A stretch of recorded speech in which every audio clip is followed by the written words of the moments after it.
ভারতের ক্রিকেটে কিংবদন্তি রবিচন্দ্রন অশ্বিন অনিল কুম্বলের পর দ্বিতীয় সর্বোচ্চ উইকেট শিকারী টিম ইন্ডিয়ার অজস্র ম্যাচ জয়ের নায়ক। হুট করে আন্তর্জাতিক ক্রিকেট থেকে অবসরের ঘোষণা দেয়া এই স্পিনারকে দল থেকে সংবর্ধনার প্রস্তাব দেয়া হলেও তিনি রাজি হননি, ফিরে আসেন জন্মভূমিতে।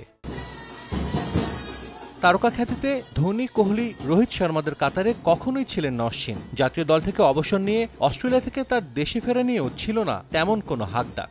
স্ত্রী সন্তানদের সঙ্গে বিমানবন্দর থেকে চেন্নাইয়ে নিজ বাড়িতে পৌঁছালে সৃষ্টি হয় আবেগঘন পরিবেশের। অশ্রুসিক্ত চোখে ছেলেকে বরণ করে নেন অশ্বিনের মা। এলাকাবাসীদের সঙ্গে এ সময় সেখানে ছিলেন তার ভক্তরাও। লোকাল হিরোকে তারা ফুলের মালা দিয়ে অভ্যর্থনা জানান। অনেকের সেলফি অটোগ্রাফের আবদারও মেটান ভারতের হয়ে 765 উইকেটের মালিক এই spinner.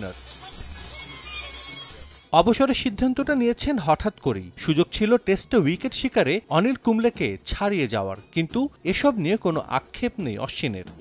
To be honest, I don't know, it's emotional for a lot of people. It will be emotional, maybe it will sink in, but for me personally I think it's a great sense of relief and satisfaction. 38 বছর বয়সেও দাপটের সঙ্গে খেলে গেছেন অশ্বিন। ভারতের হয়ে ক্যারিয়ারের ইতি টানলেও cricketer অশ্বিনকে আরও কিছুটা সময় দেখা যাবে বলে জানান এই স্পিনার। 10 বছর পর খেলবেন ঘরের দল চেন্নাই সুপার কিংসে। সিএসকেতে দ্বিতীয় অধ্যায়টাও লম্বা করতে চান আইপিএলে 180 উইকেটের মালিক এই ক্রিকেটার।